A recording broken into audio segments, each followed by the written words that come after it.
Sumainyo ang Panginoon. At sumaiyo rin. Ang mabuting balita ng Panginoon ayon kay San Juan. Papuri sa iyo, Panginoon.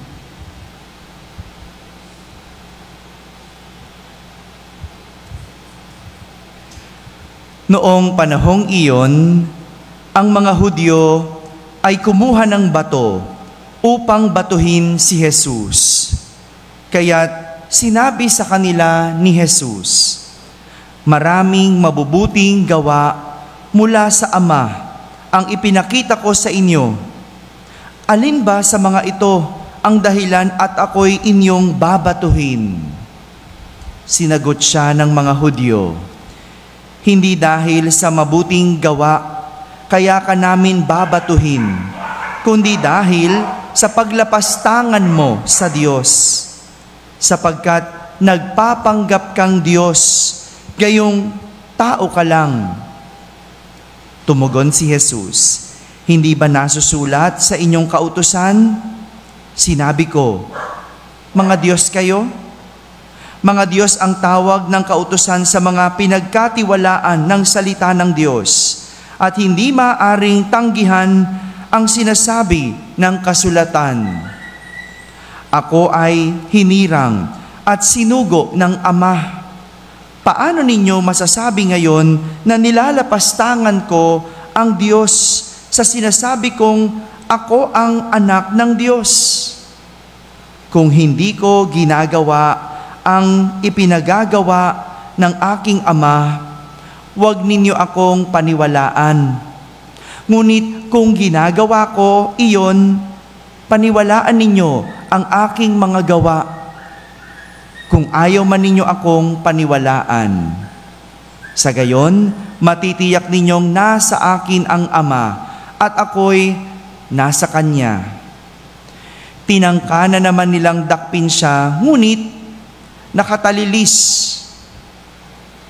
Muling pumunta si Jesus sa ibayo ng Jordan, sa pook na nooy unang pinagbibinyagan ni Juan. Nanatili siya roon at maraming lumapit sa kanya. Sinabi nila, si Juan ay walang ginawang kababalaghan, ngunit totoong lahat ang sinabi niya tungkol sa taong ito. At dooy maraming sumampalataya kay Jesus. Mga kapatid, ang mabuting balita ng Panginoon. Pinupuri ka namin, Panginoong Hesukristo. Magsiupo ang lahat at makinig sa homilya. Isang magandang umaga po sa inyong lahat. Pakibating katabi, magandang umaga. Magandang umaga sa lahat ng nasa barangay na nakakapakinig ng ating banal na misa, sa lahat ng mga nasa tahanan na nagsisimba via online, at sa lahat ng nasa abroad. Isang magandang araw po sa inyong lahat. Kasama kayo sa aming banal na pagdiriwang dito sa ating parokya. Dalawang karakter ang may sinapit na parehong paghihirap mula sa mga taong pinagmamalasakitan nila. Opo, tama kayo ng pagkakarinig. Taong pinagmamalasakitan pero pinahirapan. Sa ating unang pagbasa, si Propeta Jeremias ay tila nagsusumbong sa Diyos. Yun yung ating unang pagbasa. Nagsusumbong siya sa Diyos sa pamamagitan ng kanyang panalangin.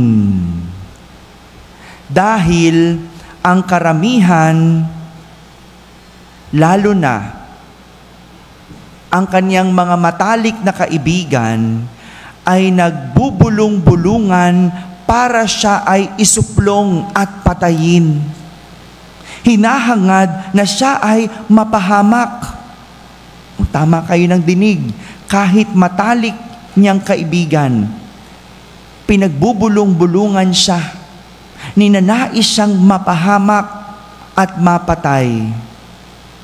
Lahat ito ay dahil siya ay sumusunod at nakatuon sa Diyos. Sumusunod at nakatuon sa Diyos. Alam nyo, pinangangaralan lang naman kasi ni Propeta Jeremias ang mga tao. Kasama na ang kanyang mga matatalik na kaibigan.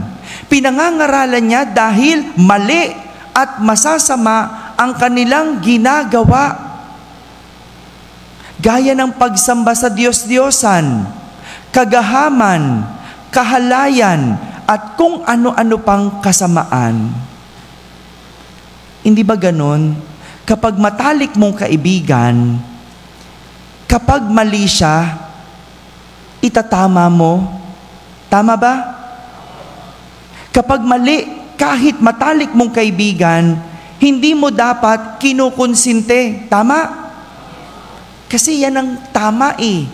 Ganyan kapag ang tao nasa tama, walang pinipili kahit pa kaibigan. Kahit pa matalik na kaibigan. Pero, alam nyo, kapag ikaw ay tinatama, kapag ikaw ay tinuturuan, pakiramdam mo na tinuturuan, ikaw ay pinagmamalupitan. Diba? Pakiramdam mo, ikaw ay pinapahirapan. Diba? O, tingnan mo na lang yung mga magulang dito. Diba? Kontrabida yung mga magulang sa mga anak madalas. Diba? Pag sinabi ng magulang, anak, mag-aral kang mabuti. O, pakiramdam ng anak, pinahihirapan siya. Diba? Pag ayaw kayong palabasin at palaruin sa labas, hanggat hindi mo na nag-aaral, pakiramdam ninyo, no? Pinahihirapan kayo ng magulang, di ba? Pero hindi naman yun eh. Ang totoo, tinuturuan ka. Kasi ang hangad ng mabuti, mabuti. Kahit kailan, hindi maghahangad ang kabutihan ng kasamaan. Kadalasan lang, pakiramdam ng mga masasama, kapag pinagsabihan ng mabuti, sila'y pinahihirapan. Sila'y kinukontra. Tama ba yon? Diba? Yung tinuruan mo. Sabi ko, Nay, magbasa ka. Ulit-ulitin mo para kapag nag-serve ka, maganda. No? Pero pakiramdam ng tinuturuan, si Father, ang stricto-stricto. Si Father, pinahihirapan kami. Gusto, basahin namin 10 beses ang pagbasa. Ay, hindi. Tinuturuan kita para maganda ang serve mo. Diba? Ganon din. Ano gusto nyo? Hindi na magtuturo? Hindi kami magsasabi? Di ba parang magulang? Yung magulang, hindi natatapos sa pangangaral. No? Bakit? Kasi gusto nila at hangad nila kabutihan. Kaayusan. Pero yung mga tao, kasama na ang mga matalik na kaibigan ni Propeta Jeremias, ang tingin, sila'y kinakawawa. Ang tingin, sila'y pinahihirapan. Kaya nga, ang ginawa nila, pinagbulong-bulungan nila si Propeta Jeremias. Pinag-isipan nilang patayin. Masyado mo kaming tinuturuan, lagi mo kaming sinisita, sige, papatayin ka namin. No? Ganyan tayo di ba? Gusto mo mawala na yung nagtuturo sa'yo, mawala na yung superior mo na laging naninita sa'yo. Hello mga math sister, di ba ganon? We feel we are being antagonized. Ano ibig sabihin nun? Parang kinakalaban ka. Pero hindi. Tinuturuan, ginagabay, tinutuwid, inaalalayan. Samantala, sa ating ebanghelyo, si Jesus naman, si Jesus din, nais batuhin at dakipin ng mga tao. O di ba? Parehas lang sila ni Propeta Jeremias. Kaya nga ang tanong ni Jesus sa kanila, maraming mabubuti ang ginawa ko mula sa Ama na ipinakita ko sa inyo. Alin ba dito ang dahilan at ako'y inyong babatuhin? At ang sagot ng mga tao, ang sagot ng mga Hudyo, hindi dahil mabuti ang ginawa mo, kaya ka namin babatuhin, kundi dahil sa paglapastangan mo sa Diyos, sapagkat nagpapanggap kang Diyos, gayong tao ka lang. Ganun ba yun? Kapag nagtuturo ka, nagpapanggap kang Diyos? Kapag naggagabay ka, nagpapanggap kang Diyos? Ganun ba yun? Kapag tinutuwid mo ang isang tao, nagpapanggap kang Diyos? Tatlong malungkot na realidad ang pwede nating makita sa karanasan ni na Propeta Jeremias at Jesus. Una, malinaw na ito ay isang pag-uusig. Sabihin nyo nga po, pag-uusig. Pag-uusig dahil ito ay isang masamang pagtrato o isang harassment kahit na ikaw ay walang ginagawang masama. Pag-uusig yun. Halimbawa, nanay ka, no? Nanay ka. Tinuturoan mo anak mo na mag-aral ng mabuti. Pero yung anak mo, sumasagot sa'yo. Yung anak mo, no, inaaway ka. Pinagdadabugan ka. Oh, yan, pag-uusig yan.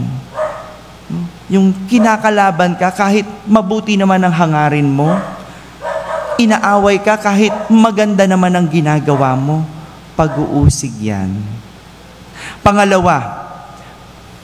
Pangalawang realidad ang tinuturo sa atin ng karanasan ni na Propeta Jeremias at Jesus, mahirap sumunod sa Diyos. Yan ang realidad. Dahil marami ang taliwas sa Diyos, kaya't asahan mo, taliwas din ang mga tao sa iyo. Hello? Kapag sumusunod ka sa Diyos, kapag tama ang ginagawa mo, kapag matuwid ang ginagawa mo, asahan mo, yung mga taong hindi sumusunod sa Diyos, kakalabanin ka. Taliwas din sa iyo. O di ba? Minsan pag nagsisimba tayo, di ba? No? Yung mga kasama natin sa bahay, anong sinasabi? Yan, simba ka ng simba. Doon ka na halos tumira. Di ba? May gaganon, di ba? Oh. Masama ba magsimba? Oh. Dito ko ba kayo pinatitira? Di ba sabi ko pa nga, umuwi na kayo. Di ba? Oh. Hindi naman eh. Magsisimba ka, nagdadasal ka, pinagdadasal mo sila. Pero yung iba, minamasama. Ba't ganun? Pero talagang ganun eh. Kapag sumusunod ka sa Diyos, talaga, yung mga taong taliwas sa Diyos, taliwas din sa iyo. At panghuling realidad, pangatlo, kapag gumagawa ng mabuti, maaring tingin sa iyo ng mga tao, nagpapanggap na Diyos. Kaya nga 'di ba, naririnig natin kapag nagtatama ka, ang tanong sa iyo, bakit? Perfect ka ba? 'Di ba ganon? Bakit? Kala mo ikaw lagi kang tama? Ba't ganon? Ba't ganon agad ang tingin? Hindi na lang pakinggan ang tinuturo. Hindi naman dahil nagturo ka, ikaw ay Diyos. Kundi alam mo lang kung anong mabuti. Alam mo lang kung anong tama. At ganyan ang tama at mabuti. Tinuturuan ang masama. Tinatama ang mali. Tinutuwid ang baluktot. Pero sa lahat ng ito, isang bagay ang pwede pa nating matutunan. Ang mabuti ay kalaban ng masama. At kailanman hindi lumalaban ang mabuti sa masama. Itong pinakita ni na Propeta Jeremias at Jesus sa lahat ng mga nag-iisip ng masama sa kanila, sa lahat ng mga nagpaplanong patayin sila. Kailanman hindi sila lumaban at naghiganti. Si Propeta Jeremias, idinaan na lang sa dasal. Ipinagdasal niya ang mga umuusig sa kanya. No, ganyan. Kapag ikaw ay kinakalaban dahil gumagawa ka ng mabuti, pagdasal mo. Ipagpasa Diyos mo na lang, huwag mong labanan. Kasi kailanman ang kabutihan, hindi ugali ang lumaban sa kasamaan. Ipagdasal mo. Bahala na ang Diyos gumanti para sa iyo. Si Jesus, ginamit niya ang salita ng Diyos para sila ay sagutin. Hindi siya nagmura, no? Hindi siya nanumpa, no? 'Di ba? Tayo pagka kinakalaban tayo, minumura natin di ba? Wag mong labanan. Kailanman hindi yan katangian ng kabutihan. Dahil ang kabutihan hindi kailanman lumalaban sa kasamaan. Tinutuwid ang kasamaan. Tinatama ang kamalian. Mga kapatid, ito po ang malungkot na realidad ng mga taong sumusunod sa Diyos. Kinakalaban ng masama. Dahil walang mabuti ang kumalaban sa kapwa mabuti. Tanging masama lang ang kumakalaban sa mabuti. Kaya kung ikaw ay kinakalaban, isa lang ang dahilan, ikaw ay mabuti. Ngunit kung ikaw ay gaganti, isa lang din ang ibig sabihin, hindi ka tunay na mabuti. Sapagkat ang mabuti ay kalaban ng masama at kailanman hindi lumalaban ang mabuti sa masama. Amen? Amen.